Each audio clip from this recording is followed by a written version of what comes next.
আজকে আমি হিজবুল্লাহ সেই গুহাবড়া থেকে এসেছি। দোয়া হবে, আমার দোয়ায় যে আবেগ যে আশেক থাকবে, আপনাদের ঘুম থাকবে না বেশি? আরে বলেন না, আমি তো ভাড়া করে বলুন। হ্যাঁ, আর আপনাদের সন্তান যাওয়ার জ্বালা কি, সন্তানের কষ্ট, কারোর মায়ের কষ্ট, কারোর বাপের কষ্ট, কারোর স্ত্রীর কষ্ট। আজকে আল্লাহর কাছে বলবেন, আমার থেকেও আপনাদের দোয়া আল্লাহর দরবারে আজকে বেশি কবুল হবে। ও নবীরা, সোনামারি ফিরা, দেখ সন্তান যদি দেখিনি দুনিয়া থেকে চলে যায়, ছেলে যদি হাফেজে কোরআন হয়, ছেলে যদি আলেমে হক্কানি হয়, ছেলে যদি নামাজি হয়, মেয়ে যদি নামাজি হয়, তাহাজ্জুদ গুজারনা হয়, ও মেয়েদের বাসরে ওই বাচ্চাটা আব্বা মায়ের জন্য বড় উপকার হয়ে যাবে। আল্লাহ নবী মারছেন, দুনিয়া যারা শিশু বাচ্চা রেখে মারা গেছে, ওর বাবা মাকে আল্লাহ মেয়েদের বাসরে বিনা হিসাবে জান্নাত দিয়ে দেবেন। সুবহানাল্লাহ। অনেকের ছোট বাচ্চা মারা গেলে দেখবে মা বাপেরা খুব বিলাপ করে করে কাঁদে, ইনিয়ে বিনিয়ে কাঁদে আর বলে, আল্লাহ তুমি গ্রামে এত বাচ্চা কাউকে দেখতে পাও না, আমার তারিখে কি বলছে, না রে, তোর ওই বাচ্চাটা তোর জন্য হাসরের ময়দানে বড় উপকারে আসবে। ধরে বলুন সুবহানাল্লাহ, সুবহানাল্লাহ। নবী আমার দিন ও দুনিয়ার বাদশাহ হাবিবুল্লাহ জনাবে মুহাম্মদুর রাসূলুল্লাহ সাল্লাল্লাহু আলাইহি ওয়াসাল্লাম নবী আমার মিরাজে গেলেন। ও হাবিবেরা, আল্লাহ নবী মিরাজে গিয়ে সপ্তম আসমানের উপরে আল্লাহর খলিল হযরত ইব্রাহিম আলাইহিস সালামের সঙ্গে দেখা হলো। সপ্তম আসমানে রাসূলুল্লাহ রাহমান ছিলেন হযরত জিবরিল আমিন আলাইহিস সালাম। রাসূল বললেন, ভাই আখি জিবরিল, ওই বয়স্ক মানুষটাকে, একটা বয়স্ক বুড়ি মেয়ে ছেলে আছে আর ছোট ছোট বাচ্চাগুলো ওদের পাশে ঘুরছে, তপ করছে, আনন্দ করছে, খেলা করছে, ওই বুড়োটাকে। হযরত জিবরিল আমিন জবাব দিয়েছিলেন, ইয়া রাসূলুল্লাহ, ইয়া হাবিবাল্লাহ, ওই বয়স্ক মানুষটা হলো ইব্রাহিম আলাইহিস সালাম। আল্লাহ পাক যাকে জাতির পিতা করেছেন, হযরত ইব্রাহিম খলিলুল্লাহ পাশে দুনিয়াতে সব নাবালেগ বাচ্চাগুলো মারা গেছে। ইয়া রাসূলুল্লাহ, ইয়া হাবিবাল্লাহ, আল্লাহ পাক ইব্রাহিম আলাইহিস সালামের কাছে রেখে দিয়েছেন ময়দানে বাসরে। ওর আব্বা মায়ের যদি আল্লাহ না করেন, গুনার জন্য যদি জাহান্নামে যাওয়ার অর্ডার হয়ে যায়, ময়দানে বাসরে ওই বাচ্চাগুলো গিয়ে আল্লাহ পাকের জাহান্নামের দরজায় গিয়ে দাঁড়িয়ে যাবে। সুবহানাল্লাহ, সুবহানাল্লাহ। জাহান্নামের দরজায় আল্লাহ বলবে, বাচ্চাগুলো বলবে, আল্লাহ আপনি আমাকে ছোটবেলায় নিয়ে নিয়েছেন, আমি যদি বড় হতাম আমার আব্বা তো আমাকে হাফেজে কোরআন করত, আমার বাপের মাথায় তো নূরের তাজ উঠত, আমার বাপ তো আমাকে আলেম করতো, আমি তাহাজ্জুদ গুজার, আমি নামাজি হতাম। আল্লাহ আপনি যখন আমাকে শিশুবেলায় নিয়ে নিয়েছেন, আল্লাহ যদি আব্বা আমাকে জাহান্নামে দেন আমাকেও দেওয়া লাগবে। সুবহানাল্লাহ বলেন। আল্লাহ পাক ওই সময় আওয়াজ দেবেন, ও আমার ফেরেশতারা, ও আমার মালায়েকারা, না না না, আমি আল্লাহ নিষ্পাপ মাসুমকে জাহান্নামের আগুনে জ্বালাতে পারবো না। ওই বাচ্চার খাতিরে আমি আল্লাহ ওর আব্বা মায়ের জীবনের যত গুনাহ সব আমি আল্লাহ মাফ করে দিলাম।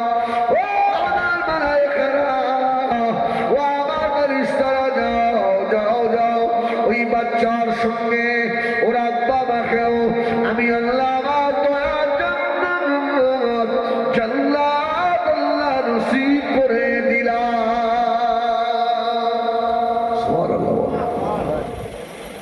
তাহলে আলেম হাফেজের বাপ মা বিনা হিসাবে জান্নাত। যদি আলেমের মতো আলেম হয়, আবার অনেক আলেম আছে জালেম, আছে না, কিছু বলে না। হ্যাঁ, কত হাফেজ সাহেব যে দাড়ি কেটে ঘুরছে সমাজে, হাফেজ নামের হাফেজ। সাবিনা কত সকাল থেকে হলো মাইক লাগিয়ে দেন আর পড়তে পারবে না। মুখে খতম পড়া অনেক সময়, মুখে খতম পড়া ও 2 পৃষ্ঠা বাদ দিয়ে চলে গেল, ভুল যা হল হইল। ফুরফুরা শরীফ হাফেজের বাগান, জোরে বলুন সুবহানাল্লাহ। আমি যখন ছোট হুজুর বিকেলা মাদ্রাসায় পড়াশোনা করতাম, গতকাল আমার জলসা ছিল সুফি জঙ্গল, সে ফুরফুরার পাশেই। তো আমার একজন সাথী সেখানকার হাফেজ, আমার সঙ্গে দেখা হয়ে গেল, ও একসঙ্গে সব পাগড়ি নিয়েছিলাম, ওর সঙ্গে অনেক কথা হচ্ছিল। তো ফুরফুরা এলাকায় আগে খতম হলে সাবিনা খতম হতো মাইকে। ওখানে দুটো বিখ্যাত হাফেজ আছে, হাফেজ গুলফাম আর হাফেজ তুফান।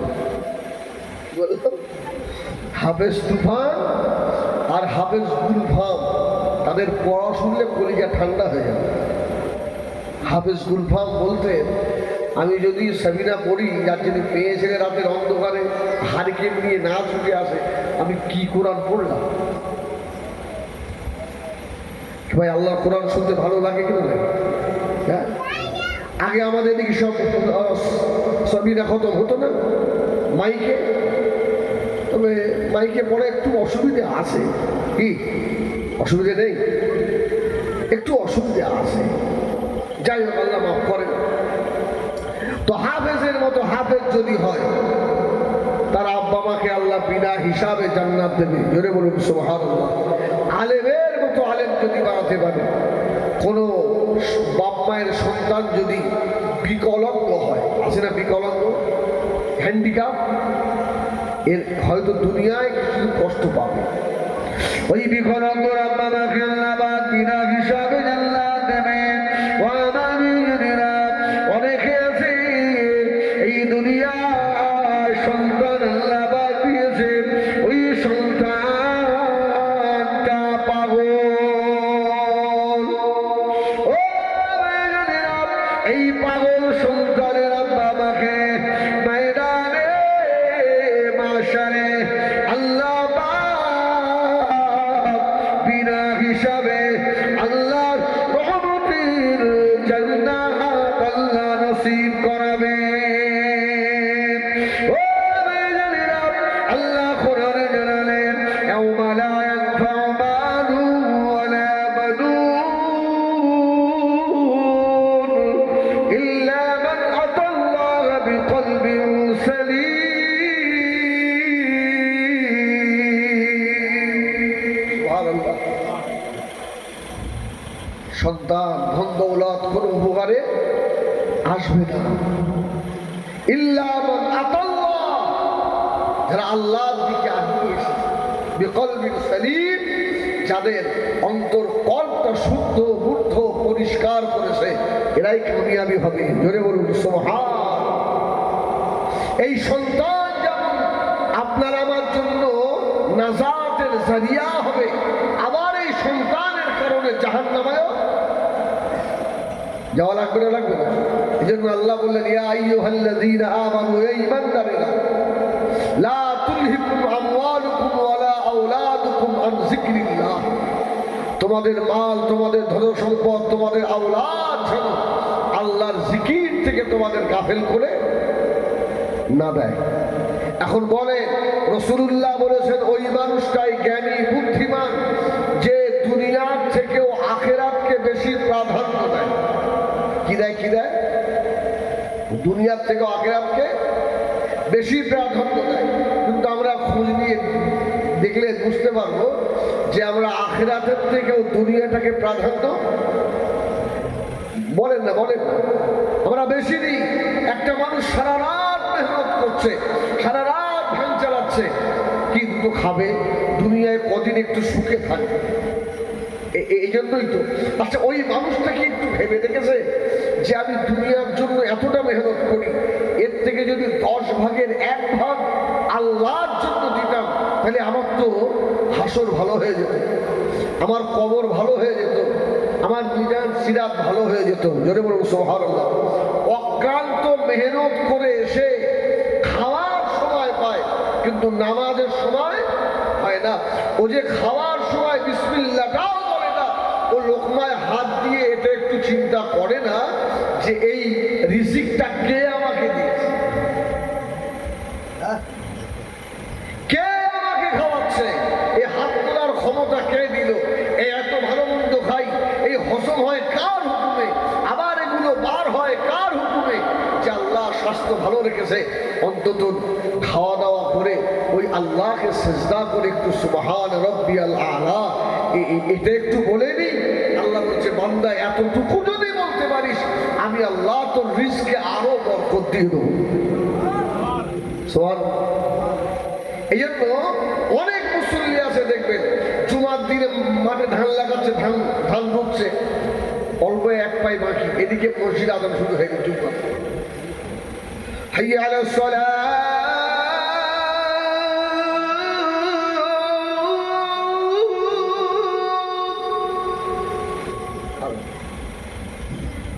মুসল্লি চিন্তা করছে 1 পাই ভাত রেখে যাবো।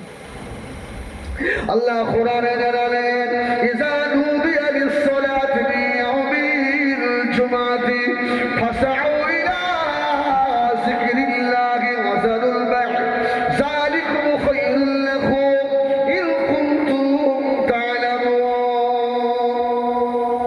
আল্লাহ বলছে, যখন জুমার দিনে নেদা দেওয়া হয়, নামাজের জন্য ডাকা হয়, আযান হয়, ওই সময় তোমরা ব্যবসা বাণিজ্য কাজ কারবার সব ছেড়ে দিয়ে আল্লাহর ঘরের দিকে এসো। কিন্তু আমরা দুনিয়াকে বেশি প্রাধান্য দিই বলেই আমরা অনেকেই জুমাটাও কাজা করে। আমার ইয়ানেরা সোনাগারি কিনা আল্লাহ নবী কিতাবের ভিতরে লিখেছে, আল্লামা জালালউদ্দিন সুয়ুতি রহমাতুল্লাহ আলাইহি আল্লাহ হাজীর আল্লাহ বাগে কাবা শরীফের হাজ করতে যাচ্ছেন। আল্লাহ হাজীব আল্লাহের ভিতরে একদল হাজী, তার ভিতরে মরুভূমির মাঝখানে গিয়ে আল্লাহর একজন হাজী বান্দার ইন্তেকাল হয়ে গেল।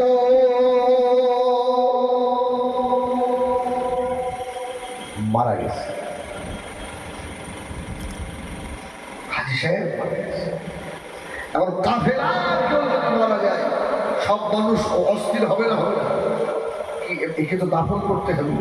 কিন্তু এই মরুভূমিতে গ্রাম তো অনেক, দুনিয়া কি করে দেখেন, হাজি হলেও কবরে ছাড় নেই, হাজি হলেও কবরে ছাড় নেই। ফাঁকি মেরে হজ করে এসো, হ্যাঁ, পার্টনারকে ঠকিয়ে আজকে কোটি কোটি টাকার মালিক হয়ে প্রত্যেক বছর হলে যাচ্ছে। আল্লাহ বলছে, তো যেতে হবে, তোর কবরে আযাব মাফ হবে না, তোর যাওয়া দরকার নেই।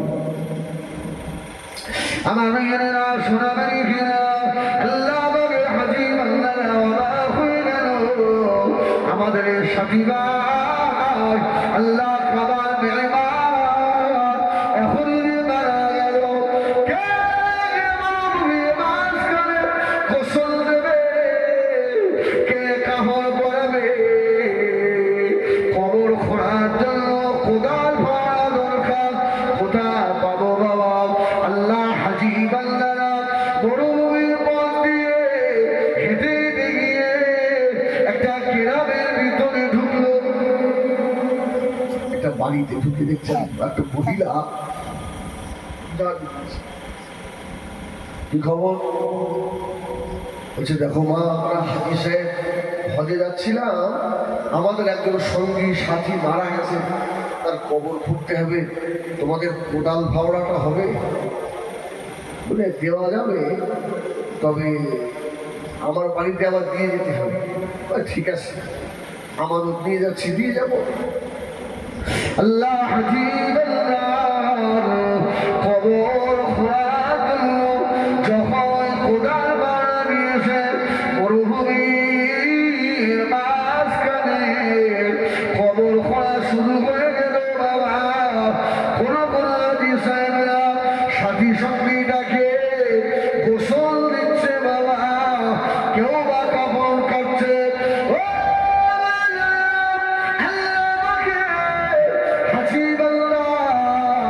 গোসল হয়ে গেল, কাপড় পরানো হয়ে গিয়েছে, জানাজা নামাজ হয়ে গেল, হাজি সাহেবের লাশ কবরের ভিতরে নামানো হচ্ছে।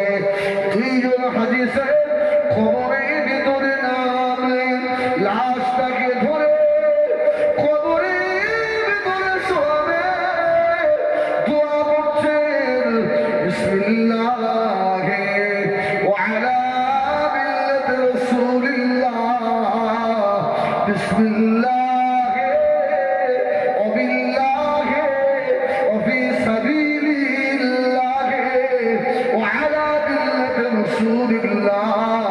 লাশটা কবরে রেখে পাতা চাপা দিয়ে বাবা এবারে 3 মুঠা করে মাটি দেবে।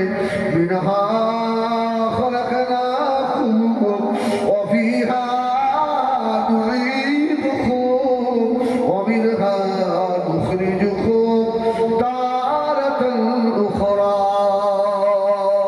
সুবহানাল্লাহ।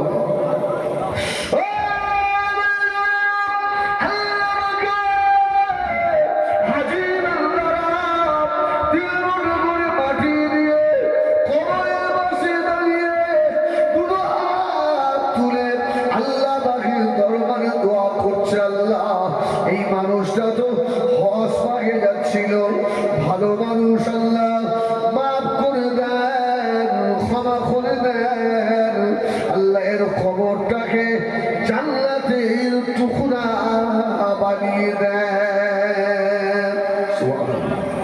এই আপনাদের কি মনে হয় মানুষটা জান্নাতি হবে তো? সে তো ভালো কাজে যাচ্ছে, হ্যাঁ, সব কমপ্লিট।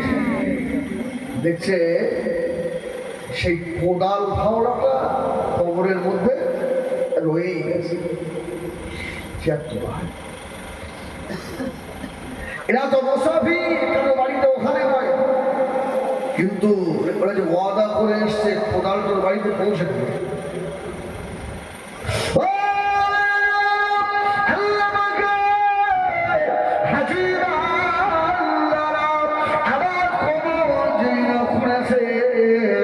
কবর খুঁড়ে দেখে ওই মানুষটা কবর চেপে ধরেছে বাবা, কবরের ভিতরে কঠিন আযাবে গ্রেফতার হয়ে গিয়েছে।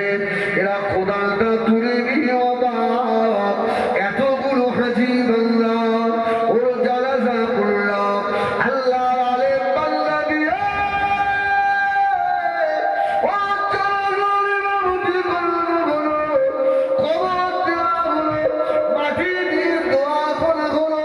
আল্লাহ নেক বান্দার কবরে কেন আযাব হয়? কবরে আযাব বাবা যা হয় হোক, বাড়ি চাপা আল্লাহ হাজি বান্দারা মাটি জামা দিয়ে আল্লাহ কাবায় চলে গেলেন। আল্লাহ কাবা তওয়াফ করলেন, হাজর আসওয়াদে চুমা দিলেন, জমজমের পানি পান করলেন, মিনা শরীফে গেলেন, আরাফা শরীফে গেলেন, মুজদালিফায় গেলেন, জামরা শয়তানের পাথর মারলেন।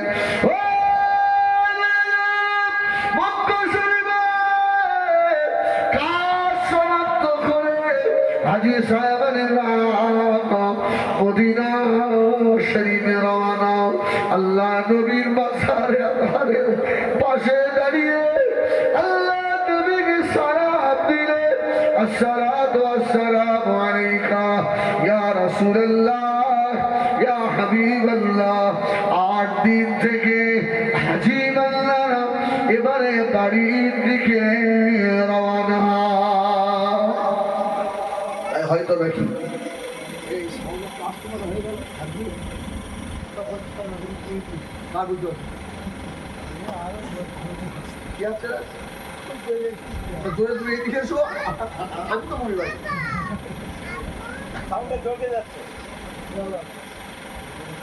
আল্লাহ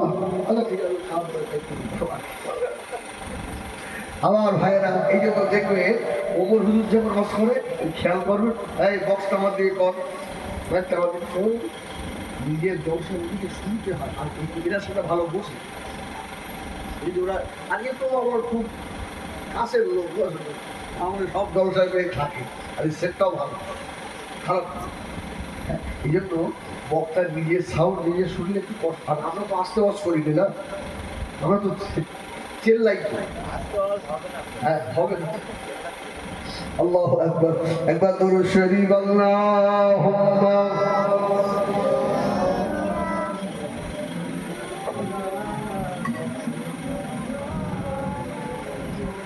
কথাগুলো খোলা যাচ্ছে।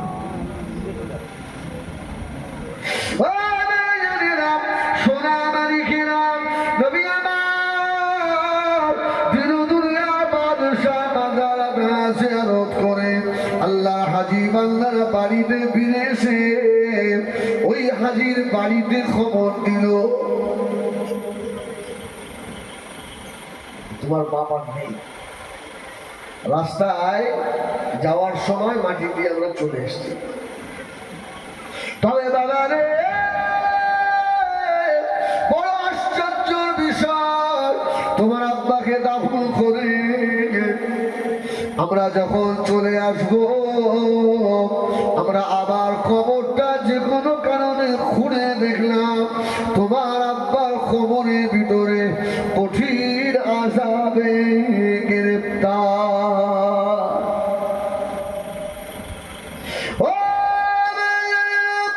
দাঁড়িয়ে আছে বলে কবরের আযাব থেকে নাজাত পাবে না, না না। সারা জীবন বড় জামা গায়ে দিয়ে ঘুরেছে বলে কবরের আযাব থেকে নাজাত পাবে না। বড় নেতা বলে কবরের আযাব থেকে নাজাত পেয়ে যাবে না, না বাবা। ওই সময় হাজী সাহেবানেরা, যে হাজী মারা গেছে ওই হাজীর স্ত্রীকে ধরেছে। এই বাড়ির বউ তো ভালো খবর বলতে পারে না। আচ্ছা, তোমার স্বামীকে দেখতাম পাঞ্জেখানা নামাজি, আর যাচ্ছিল ভালো কাজে, কিন্তু তার কবরের হালতেই কেন? আজকে কিন্তু দোয়া হচ্ছে খয়েরপুরে মোর্দাদের নামে, সব মোর্দা পাবে না সবাই। খয়েরপুরে যত মোর্দা শুয়ে আছে সবাই নাকি পাবে না, পাবে? সবাই পাবে না ভাই, সবাই পাবে না। যা বেশি ভালো তার হয়তো ভাগে একটু যাবে। বিবিকে, হাজী সাহেবের বিবিকে রেখে জিজ্ঞাসা করছে, আচ্ছা বলো তো, তোমার স্বামী এত ভালো মানুষ ছিল, কিন্তু স্বামীর কবরে, তোমার স্বামীর কবরে এত আযাব হচ্ছে কেন? সোনা মালিকেরা, ওই সোনা হাজী সাহেবের বিবি জবাব দিয়েছিল, ও আল্লাহ, হাজী বান্দারা, আমার স্বামী গরিব ছিল, আমার স্বামীর অর্থ তেমন ছিল না, তবে কূটনৈতিক ছিল, আছে না কিছু? হ্যাঁ, আপনাদের এই এলাকায় আমি খবর সব রাখি, কিচ্ছু ছিল না। এখন তাদের বাড়ির পাঁচিল দেখলে মাথায় কাজ করে, আছে না? কিচ্ছু বলে না। হ্যাঁ, এই কার বাপের টাকা হোক, খাওয়া খাওয়া যাবে, খাওয়া বুঝলি? আল্লাহ গরিব করুক, যেন এই সমাজে নেতা না করে। কি আমরা যেন নেতা না করে। খাও, জমদের খাওয়া খাও। ওর বিবি বলল, আমার স্বামীটা সব ভালো ছিল, কূটনৈতিক বীরের শিয়ারে ব্যবসা করতো। আমার স্বামী পার্টনারকে ঠকিয়ে কোটি কোটি টাকা কামিয়েছে। আমি আমার স্বামীকে বারবার বলতাম, কাউকে ঠকাবেন না, কারো বাচ্চার বুকের আহার মানবেন না। আমার স্বামী আমার কথা শুনতো না। আজকে নিজের পার্টনারকে ফাঁকি দিয়ে এই বালাখানা বিল্ডিং বানিয়েছিল। আমার স্বামীর এই দোষটা ছিল। আল্লাহর ওলি বললে, এই জন্য ও হজ করতে গেলে কি হবে, ওর কোমরে আযাব মাফ হবে না। যদি বলে না সুবহানাল্লাহ। সারা জীবন লোকে ঠকিয়েছে, আর বুড়ো বয়সে বুড়ির হক টক মেরে হজ করে এসে তার জামার বহার কি। আজানের আগে গিয়ে মসজিদে বসে থাকে, আল্লাহ বলছে ধার ধরে মসজিদ থেকে বের কর, ওকে মসজিদে রাখা যাবে।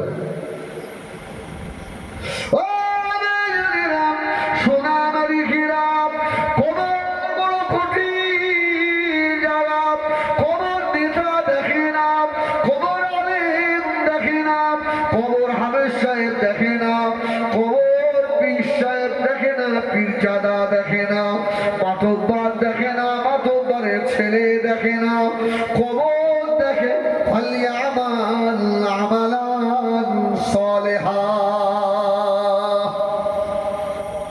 তোর নেক আমল কি আছে দেখা।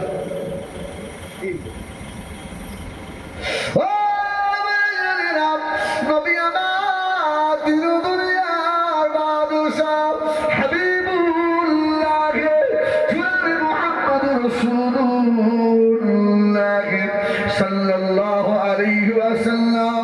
আল্লাহ নবীর কলিজা আছে আসাবিগুলো দুনিয়াতে জান্নাতে সার্টিফিকেট পাওয়া মানুষগুলো, তারাও কবরে দাঁড়িয়ে হাউ হাউ করে কাঁদতেন যে আল্লাহ পাকে কবরের আযাব সইতে পারবো না। আল্লাহ আমাদের এমন কি আমল আছে, এমন কি ইবাদত আছে গো, কবরে সে আমলটা দেখবো, কবরের কথা মনে হলে আমাদের চোখে পানি আসে না, আমাদের ভয় হয় না বাবা। এই জন্য আল্লাহ নবী বারবারছেন, রাত্রিরে খাওয়া দাওয়া করে যখন শুতে যাবে বালিশে মাথা দিয়ে আমাদের দুনিয়াবি কথা মনে পড়ে না, পড়ে না? আগামীকালের প্রোগ্রাম গুলো মনে আসে না, আসে না? বলো না।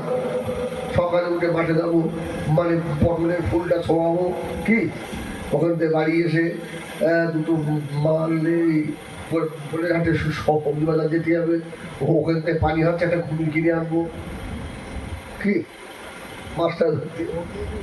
অনেক প্রোগ্রাম হয়, শুধু আপনাদের আমাদেরও হয়। আমরা রাত্রে শুয়ে শুয়ে লস করে বাড়ি কীভাবে আগামীকাল দাওয়াত কোথায়, বার হবো কটায়, রাস্তায় অসুবিধা হবে না তো, আমাদেরও হয়। ঠিক আছে, তো না চাইজ নয়।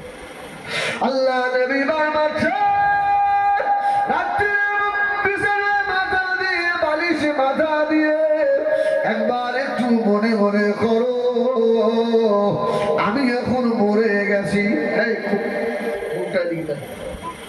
আমি এখন মরা লাশ, আমি এখন লাশ। ওই যে আমার মরা বুড়িটা আমার মাথার কাছে আচার খাচ্ছে, মনে মনে করে আমার বড় মেয়েটা গো আব্বা আব্বা বলে কাঁদতে কাঁদতে ছুটে আসছে। ছেলে মেয়েগুলো জাকাত দিয়ে কেঁদে উঠেছে, পাড়া প্রতিবেশীরা সব ছুটে আসছে আমাকে দেখবে। আমি এখন মরা লাশ। আল্লাহ নবী বারবাছে মনে মনে করো, এবারে আমার গোসল দেওয়া হবে বাবা।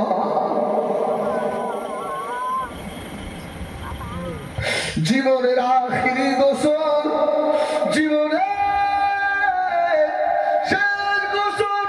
ছেলে মেয়েরা কান্নাকাটি করছে, পাড়া প্রতিবেশীরা লাশটাকে টেনে বার করে কোথায় তক্তা, কোথায় হাঁড়ি, কোথায় কুলপাতা, কোথায় পানি, কোথায় চূড়া, ওই সব আলোচনা করছে। আমি শুনতে পাচ্ছি। আমাকে মনে হয় গোসল দেবে। আহারে এই তো বেড়ে বুঝতে পারছি আমার করোনার রোগীর কাপড়গুলো খুলে দিচ্ছে। দুনিয়াতে অলঙ্গ ল্যাংটো এসেছিলাম, আজকে আমাকে এরা ল্যাংটো করে ফেলছে রে। আমি এখন মরা লাশ।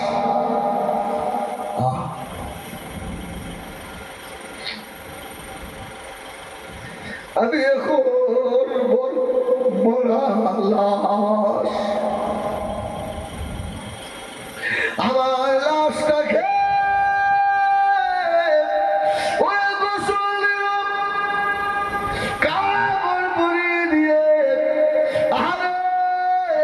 এবারে আমাকে খাটিয়ার উপরে ওঠাচ্ছে। আরে আমার স্বাদের বাড়ি রে, আমার স্বাদের ঘর। এই বাড়ি প্রত্যেকই জীবনে কত মেহনত, তোরা এখনই নিয়ে চলে যাচ্ছিস, একটুখানি অপেক্ষা কর বাবা। কারো কথা শুনল না, আমাকে নিয়ে গিয়ে ফাঁকা ময়দানের মাঝখানে আমাকে রেখে দিল। ইমাম সাহেব ওই যে চলে আসছে। এবার ইমাম সাহেব ভাষণ দিচ্ছে, আমার জানাজা নামাজে নিয়ে এবারে বলে দেবে। আরে দুনিয়া, তুই যে আমাকে এত ধোঁকা দিলি রে দুনিয়া।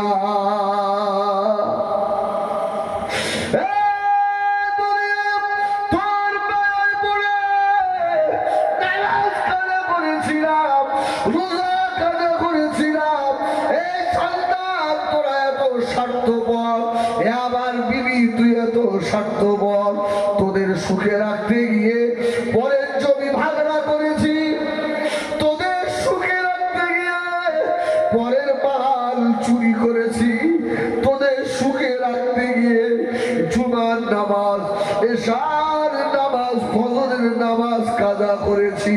আহারে স্বার্থপর কেউ আমার না, কেউ তো আমার সঙ্গে গেল না।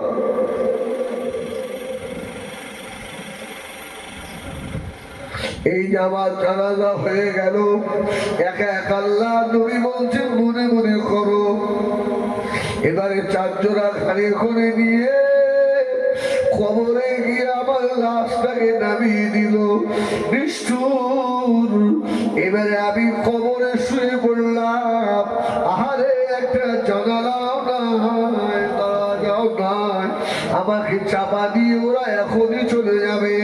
আল্লাহ নবী ভাবছেন, কোন মানুষ যদি শোনার সময় বালিশে মাথা দিয়ে এটা যদি মনে করে ওই মানুষটার ফজরের নামাজ আর কাজা হবে না,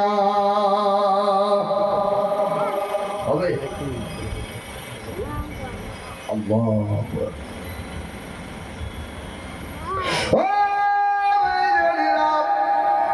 সোনা মানে খেলাবাজ, দুনিয়া বড় ধোকাবাজ, দুনিয়া বড় স্বার্থপর।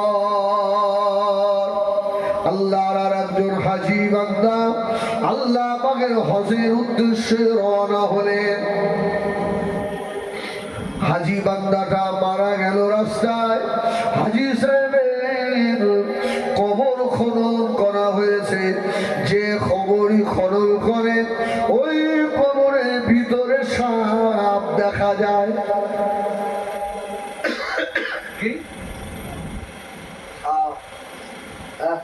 এই সাপ দেখে ভয় টয় লাগে? আর এখানে এত মানুষ বসে আছেন, পানি সব তো ঝোঁকঝাক, যদি একটা ঘোড়া সাপ এসে গিয়ে লাভ মারে, আমার এই মুসল্লি একটাও থাকবে লাভ মারবে না, হমতে বলা হবে। হাজি সাহেবরা অবাক, হাজি সাহেবের যেখানেই কবর খুঁজছে লাশ নামাবে সাপ, কি সম্ভব, লাশ নামাবে কবরে সাপ। আবার একদল হাজির কাফেলা ওই রাস্তা দিয়ে আসছে, ওই কাফেলার ভিতরে আল্লাহ নবী কলিজা টুকরা সাহাবী হযরত আব্দুল্লাহ ইবনে আব্বাস রাদিয়াল্লাহু তাআলা আনহু ছিলেন, যাকে বলা হয় রাইসুল মুফাসসিরিন। হযরত আব্দুল্লাহ ইবনে আব্বাস হুজুর দাঁড়িয়ে গেলেন, এই হাজির কাফেলার কোনো অসুবিধা হলো নাকি? হাজি সাহেবরা বললেন, আর আমাদের টেনশন নাই, আর আমাদের চিন্তা নাই, কেন না এই কাফেলার ভিতরে আল্লাহ নবীর চাচাতো ভাই রাইসুল মুফাসসিরিন হযরত আব্দুল্লাহ ইবনে আব্বাস রয়েছে। হুজুরকে আমরা জিজ্ঞাসা করি, হাজী সাহেবের কবরে কেন সাপ দেখা যায়?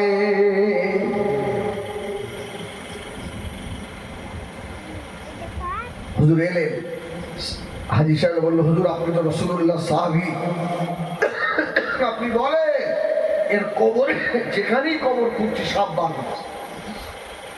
হুজুর বললে, বাবা ওই সাপের মধ্যে ওকে দাফন করে দাও, পৃথিবীর যে প্রান্তরেই ওর কবর খুঁড়বে সেখানেই সাপ দেখা যাবে, ওর কিছু গোপনীয় রোগ আছে সেটা ওর বিবি জানে, আর কেউ জানে না। এই জন্য খয়েরপুরের মানুষ যেন মনে না করে যা ইচ্ছা তাই করবো, আমাদের ছেলেরা তো ভালো, প্রত্যেক বছরে সাবিনা খতম দেয়, আবার জলসা করে দেয়, আমাদের কবরের আযাব মাফ।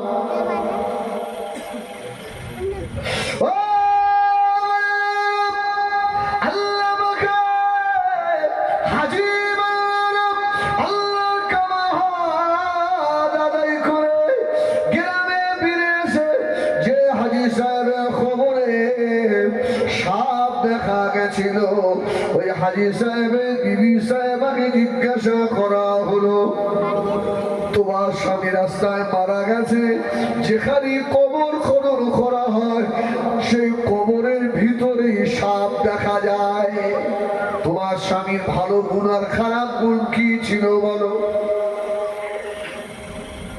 বললো, স্বামী তো ভালো, আমার স্বামীর অন্য কোনো দোষ ছিল না, স্বভাব চরিত্র সব ভালো ছিল, কিন্তু রোগ একটা খারাপ ছিল। কি সেই রোগটা আপনাদের মধ্যে আছে? ভালো ব্যবসা করতো, ভালো মালগুলো উপরে দিত আর খারাপ মাল তলায় দিত। ও খয়েরপুরে সবজিওয়ালারা, কি পটল ভালো ভালো করে উপরে দেয়, হাজী সাহেব নামাজ পড়ে এসেই মুসল্লি বলে, মাল ঠিক কর, মাল ঠিক কর, কি ভালো ভালো পটল গুলো সব উপরে আর খারাপ গুলো সব নিচে, তোর নামাজ তোরে বাঁচাবে, তুই কবরে ঢোক। সারা জীবন খারাপ মাল দিয়ে মানে ব্যাপারীকে ঠকিয়েছিস, আল্লাহ বলছে কবরে আয়।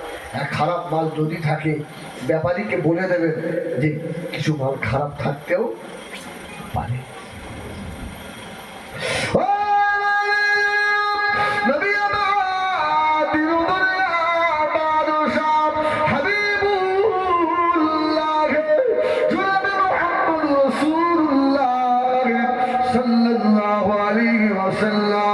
আল্লাহ নবীর হাতে নতুন কিছু সাহাবীরা ঈমান আনলেন। আল্লাহ নবী ওই সময় 1 তারিখে মদিনা শরীফে বাজারের ভিতরে আল্লাহ নবী ঢুকে পড়লেন। মদিনার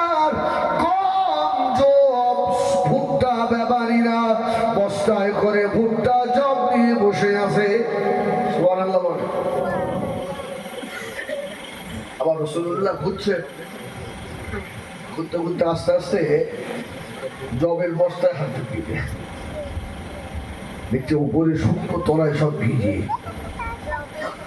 উপরে শুকনো তলায় সব ভিজে। রাসূল বলল, আরে কি তোমরা কি ব্যবসা করছো? ইয়া রাসূলুল্লাহ, আমার রাসূল বলল, তোমরা পানি দিলে কেন? হুজুর ওয়েট বেশি হবে। হ্যাঁ, ওয়েট বেশি হবে। আর ভাই বললাম, না এটা ঠিক না, তোমরা এখন নতুন মুসলমান, হয়তো তোমরা জানো না, ভুল করে ফেলেছো। আমি রাসূলুল্লাহ তোমাদের একটা ভালো ব্যবসা শিখিয়ে দেবো, জীবনে লস হবে না। জোরে বলুন সুবহানাল্লাহ। আর মাল নিয়ে বাজারে গিয়ে দাঁড়িয়ে থাকতেও হবে না। মাল যদি তলায় ভিজে থাকে, ব্যাপারীকে বলে দেবে আমার তলায় কিছু ভিজে মাল আছে, তুমি ওই মালগুলো বেগুন পটল উচ্ছে ঝাই নিয়ে যাও, দেখবে ব্যাপারী তোমাকে কি। আর ঝাপানে দাঁড়িয়ে যদি বলে ঠকাও, ও হাতে দেখি বলবে এই সবার কবে মরবে। হ্যাঁ, তোর কবরে আর তোর নামাজ, তোর নামাজ কালাম দিচ্ছে হবে, ব্যাস হচ্ছে ওই বদ্ধ কি।